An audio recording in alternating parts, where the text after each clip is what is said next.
To understand the Tupolev Tu-128, you first have to purge your mind of everything you think you know about fighter aircraft.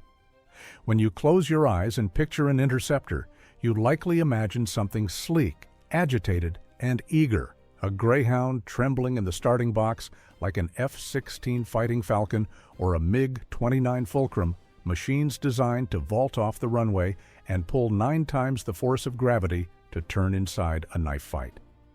The Tu-128 was none of these things. It was not a Greyhound, it was a grizzly bear that had learned to sprint. It was a machine of such preposterous scale that when Western intelligence analysts first saw grainy reconnaissance satellite photos of it parked on remote Arctic airfields, they initially categorized it as a light bomber. They were not entirely wrong. This was an aircraft that did not feature a control stick between the pilot's knees, but rather a heavy bomber yoke. It was an interceptor the size of a regional airliner, designed to carry missiles the size of telephone poles, operating from runways made of frozen concrete on the very edge of the habitable world. It remains to this day the largest and heaviest fighter aircraft ever to enter operational service, a record that is unlikely to ever be broken because the insane geopolitical logic that birthed it safely vanished with the Cold War. But to dismiss the Tu-128, known to NATO by the somewhat mocking reporting name Fiddler, as a dinosaur or a Soviet engineering mistake is to fundamentally misunderstand the terror of the mid-20th century. This machine was not built to dogfight. It was built to solve a geography problem that terrified the Kremlin. The Soviet Union possessed a northern coastline that stretched for nearly 5,000 kilometers. A vast white silence of tundra and ice that was virtually impossible to defend with conventional surface-to-air missile batteries. You simply could not build enough SAM sites to cover the endless emptiness of the Russian north, and even if you could, the permafrost would heave and swallow the concrete pads, and the electronics would freeze into useless bricks. Yet this unguarded back door was exactly where the United States Air Force intended to send its B-52 Stratofortresses. By the late 1950s, the threat had evolved from free-falling gravity bombs to standoff cruise missiles, like the AGM-28 Hound Dog. The Americans no longer needed to fly over Moscow. They just needed to get close enough to the coast to launch their robotic apocalypse and turn around. The Soviet Air Defense Forces, the PVO, realized with horror that they needed to intercept these bombers not over the mainland, but 1,000 kilometers out over the freezing dark waters of the Arctic Ocean. They did not need a fighter. They needed a flying cruiser.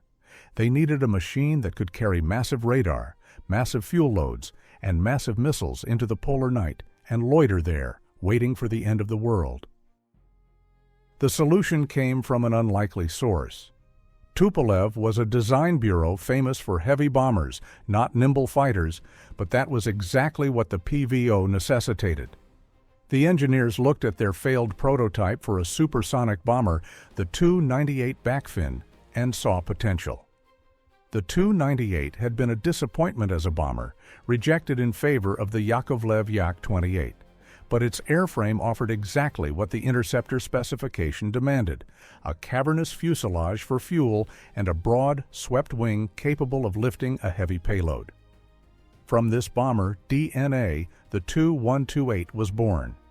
It retained the bomber's swept wings, its massive main landing gear pods that retracted backward into the wings, a signature Tupolev feature that gave it a wide, stable stance on icy runways, and most tellingly, its handling characteristics.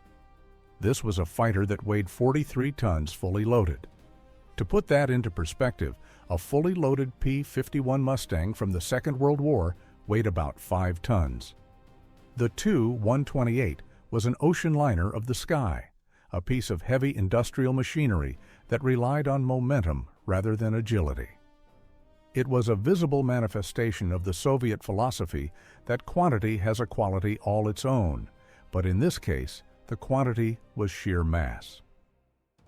If deep dives into the strategic and technical decisions behind modern fighters interest you, subscribe.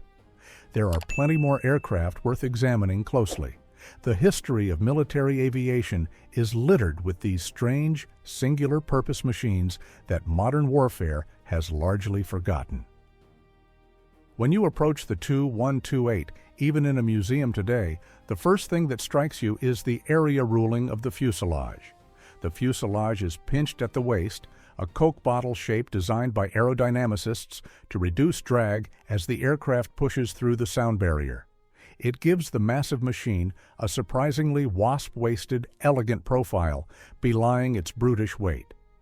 Buried within that fuselage were two Lyulka L-7F2 turbojet engines. These were simple, powerful, and incredibly thirsty engines, producing over 22,000 pounds of thrust, each an afterburner. To feed them, the Tu-128 was essentially a flying fuel tank. It carried nearly 30,000 pounds of kerosene internally, a fuel fraction that would make a modern logistics officer weep. The intakes were equipped with movable shock cones, similar in principle to those on the SR-71 Blackbird or the MiG-21, which moved forward and backward to manage the shock wave entering the engine at supersonic speeds. These engines could push the Leviathan to Mach 1.5, a respectable speed for a house-sized object, but they were notoriously sensitive to airflow disruption. The heart of the Tu-128's mission capability and the reason for its gargantuan size was the radar. In the nose, behind a massive dielectric radome, sat the RPS Smerch, known to NATO as Big Nose. In an era of vacuum tubes and analog electronics, power meant size. The Smerch radar weighed hundreds of kilograms and consumed electricity with the appetite of a small town. The radar system required substantial cooling and maintenance, often proving temperamental in the harsh Arctic environment where the Tu-128 operated. Ground crews at frozen Arctic bases developed considerable expertise in keeping these complex systems operational in conditions that would have defeated lesser equipment. The Tu-128 demanded a special breed of maintenance personnel, technicians who could diagnose and repair sophisticated electronics while working in temperatures that could freeze exposed skin in seconds. The avionics suite dictated the crew composition. The Tu-128 was a two-seat aircraft, flown by a pilot and a navigator sitting in tandem. The pilot sat high up, wrestling the yoke, while the navigator sat behind him, often described as being in a black hole. While the navigator had a canopy, his forward view was almost completely obstructed by the pilot's ejection seat and the massive humped spine of the aircraft. His world was the glowing amber sweep of the radar scope. He was the eyes of the ship. The pilot was merely the driver. This relationship was reinforced by the engagement doctrine. There was no head-up display projecting a virtual reality for the pilot. The intercept was a mathematical procedure conducted by the navigator, who would guide the pilot on an intercept course until the radar locked onto the bomber stream. Because the Tu-128 was not designed to turn with its target, its teeth had to be long enough to bite from a distance. It carried the Bisnavat R-4 missiles, known to NATO as the AA-5 These were not the sleek sidewinders of Western movies. They were, quite literally, the size of small telephone poles, over 5 meters long and weighing nearly 500 kilograms each. The Fiddler carried 4 of them on massive pylons beneath its wings. The standard loadout was 2 R-4R missiles with semi-active radar homing heads and 2 R-4T missiles with infrared seekers. The Soviet doctrine was brutal and simple. Fire one of each at the target. If the American B-52 used electronic countermeasures to jam the radar missile, the heat seeker would find the engines. If the bomber cut its throttles to hide its heat signature, the radar missile would track it through the chaff. These missiles carried massive warheads, over 50 kilograms of high explosive, designed to shred the structural integrity of a large bomber. You did not need to hit the cockpit. Detonating anywhere near the wing root of a stratofortress would turn it into shrapnel. The operational reality of flying the Tu-128 was a test of nerve and patience, taking place in some of the most inhospitable environments on Earth. The primary bases like Amderma, Talagi, and Savatia were located well above the Arctic Circle. In winter, the sun did not rise for weeks. The temperature would plummet to 50 degrees below 0 Celsius. At these temperatures, rubber becomes brittle, hydraulic fluid turns to gel, and exposed human skin freezes in seconds. The aircraft had to be kept in heated revetments or connected to massive ground heaters constantly. If a Tu-128 was left out in the cold unpowered, it became a 40-ton ice sculpture that might take days to thaw. Pilots lived in wooden barracks that were essentially buried in snow, connected by raised wooden boardwalks, because the ground in summer turned into an impassable bog of mud, and in winter became treacherous ice. Fresh vegetables were a luxury flown in on transport planes. The isolation was absolute. In the air, the Tu-128 demanded respect. This was not a forgiving airframe. The most terrifying limitation was the G limit. The airframe was stressed for only 2.5 Gs. To understand how restrictive this is, consider that a commercial airliner is typically rated for similar loads, while a modern fighter like the F-15 is rated for 9 Gs. If a Tu-128 pilot panicked and yanked the yoke back to avoid a collision or a missile, the wings would simply snap off. The main spar, while strong, was having to leverage vast spans of metal against tremendous aerodynamic forces. This limitation dictated the tactics. The Tu-128 was a slash and dash interceptor. It would launch from its Arctic base, climb to 30,000 feet, and accelerate to supersonic speeds to close the distance. It would fire its missiles from 50 kilometers away and then execute a gentle, shallow turn to head home. There was no turning back to check the kill. There was no dogfighting. You fired your telephone poles and you went home to the warmth and the isolation of the Arctic bases. The handling was described by pilots as ponderous and majestic. The aircraft had tremendous inertia.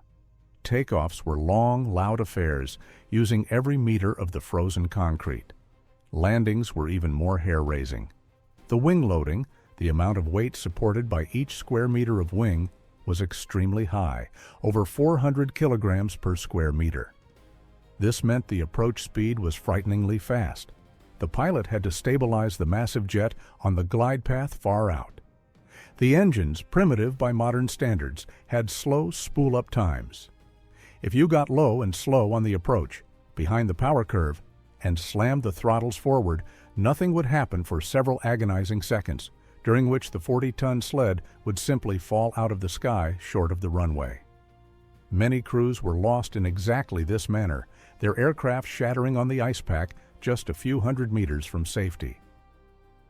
Despite these dangers, or perhaps because of them, the crews developed a fierce loyalty to their flying cruisers. They called it the ship because it carried a lot of weight and handled like a naval vessel in the sky. But there was a darker nickname for the trainer version, the Tu-128 UT. To instruct new pilots, Tupolev engineers had simply grafted a new cockpit onto the nose of the aircraft, replacing the radar radome. The result was an aerodynamic monstrosity that looked like a bird with a swollen throat pouch. The crews named it the Pelican. It was universally reviled. The instructor sat in this grafted beak, deafened by the roar of the wind, with the aerodynamics of the beautiful fuselage completely ruined by the protrusion. It was often considered a punishment detail to fly the Pelican. The combat record of the Tu-128 is a curious thing. It never fired a shot in anger against a manned enemy aircraft, which technically makes it one of the most successful deterrents in history.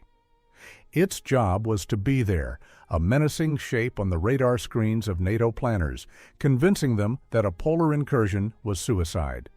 However, it did see combat of a sort, against balloons. In the 1970s, NATO and the U.S. frequently launched high-altitude reconnaissance balloons that would drift on the jet stream across the Soviet Union, photographing sensitive installations. These were difficult targets. They flew incredibly high, often above 50,000 feet, and they moved slowly. For a supersonic interceptor, shooting down a balloon is like trying to spear a jellyfish while driving a speedboat. One documented incident involved a crew from the 518th Fighter Aviation Regiment stationed at Tulagi. Major Sirotkin and his navigator Shchetkin were scrambled to intercept reconnaissance balloons drifting near the Arctic coast. They successfully destroyed 2 balloons in separate engagements, the first near the island of Kolgov and the second near Narian Mar. The second engagement proved particularly challenging. Sirotkin had to make multiple passes, dangerously close to his stall speed in the thin air, lining up the shot manually. He eventually expended all 4 of his R-4 missiles to bring down a single balloon. It was a victory, but an expensive one. 4 strategic missiles, each weighing half a ton and costing a fortune, for 1 bag of helium and reconnaissance equipment. Another incident became legendary when a flight of balloons headed toward the Chinese border near the city of Kustanai in 1974.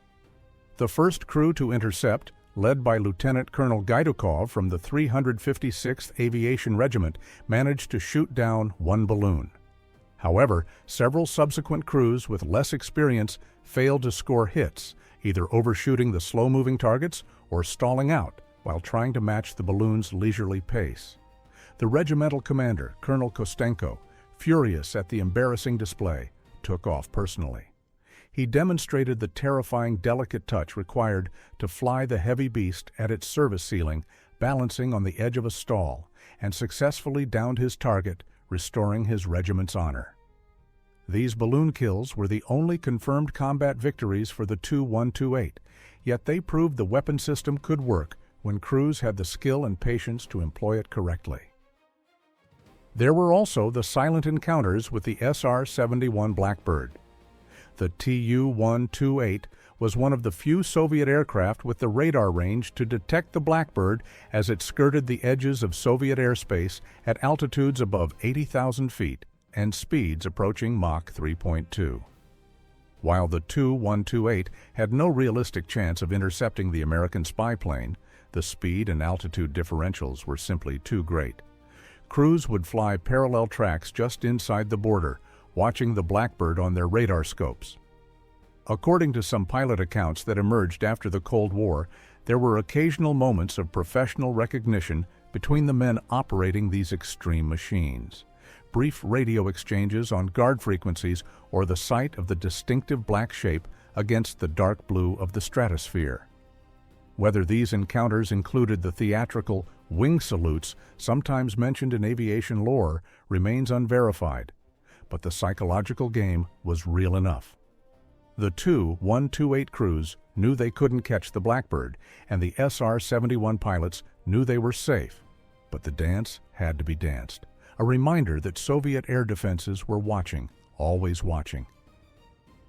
Given its combat record and the massive resources invested in this unique capability, was the Tu-128 strategic bet justified? Or should Soviet planners have pursued different solutions for Arctic air defense? Let me know in the comments. The Tu-128 was an enormously expensive solution to a specific problem, and looking back, it is easy to mock its lack of agility.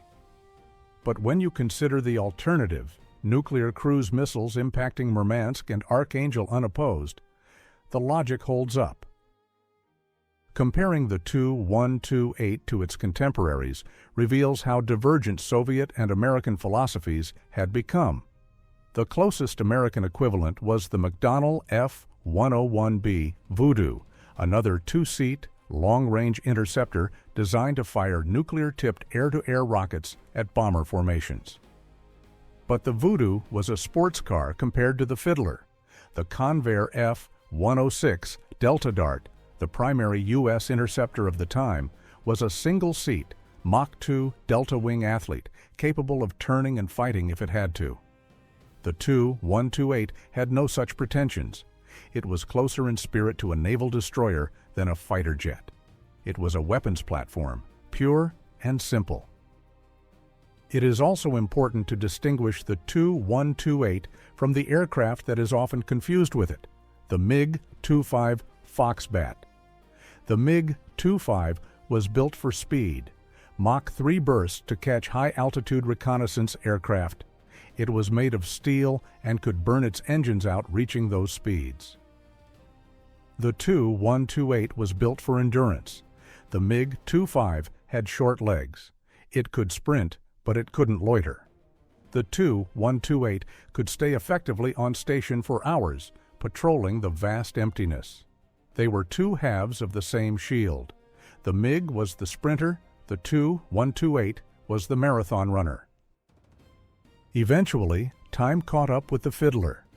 By the late 1970s, the threat had changed again. Low-level penetration bombers and cruise missiles that hugged the terrain rendered the high-altitude capabilities of the Tu-128 less relevant. Its radar, once a marvel of power, was blind to the ground clutter below. It lacked look-down/shoot-down capability. If a bomber flew low, the Smerch radar would just see the reflection of the ice. The Tu-128 was also aging. The stress of Arctic operations was taking a toll on the airframes, and the fatigue life of the metal was being reached. Its successor was the Mikoyan MiG-31 Foxhound. The MiG-31 was the spiritual and doctrinal heir to the Tu-128, not the MiG-25. Like the Fiddler, the MiG-31 was a large, two-seat interceptor with a dedicated navigator/systems officer. Like the Fiddler, it was designed to patrol vast areas. But the MiG-31 brought the technology that the Fiddler could only dream of. The Zaslon phased array radar, the first of its kind on a fighter, which could track 10 targets simultaneously and look down against the ground clutter. The MiG-31 could do everything the Tu-128 could do, but it could do it at Mach 2.8 and pull 5 Gs. It was the Fiddler perfected. As the MiG-31 regiments spun up in the 1980s, the Tu-128s were slowly retired. They were not sold abroad. The technology was considered too sensitive and the aircraft too specialized for anyone but the Soviet Union to operate. Who else needed to defend 5,000 kilometers of ice? The last Tu-128s left service around 1990, just as the Soviet Union itself was dissolving. Most were flown to boneyards and chopped up by guillotines, their massive aluminum carcasses recycled into soda cans and window frames. Only a handful survive in museums today, silent testimonies to a time when giant metal birds guarded the roof of the world. So, what is the legacy of this hulking bomber-winged anomaly? It is easy to look at the stats, the low G limit, the lack of a cannon, the temperamental radar, and dismiss it. But that is the view from a spreadsheet. The view from the cockpit, 3 hours into a patrol over the Kara Sea in total darkness, knowing you are the only thing standing between a wing of B-52s and your homeland, is different. The Tu-128 did exactly what it was asked to do. It closed the back door. It forced the United States to rethink its attack routes. It made the Arctic a contested space rather than a highway. It was a triumph of engineering specifically tailored to a nightmare environment. It proved that you don't always need the fastest or the most agile fighter. Sometimes you just need the biggest one. You need a machine that can carry the biggest radar and the biggest missiles and stay in the air the longest. The Tu-128 was a flying cruiser in the truest sense, an independent long-range patrol ship of the sky. It demanded a special breed of pilot, one who possessed the patience of a sniper and the steady hand of a transport pilot. It remains a fascinating chapter in aviation history, a reminder of the brute force solutions the Cold War engendered. It was a metal monster designed to fight a nuclear war that thankfully never came, and in that silence, its success is written. It stood watch in the cold and the dark so that millions could sleep in the warmth. It was the Fiddler on the roof of the world, playing a tune that kept the demons at bay. If you found this analysis useful, a like helps more people discover these deep dives. Thanks for watching.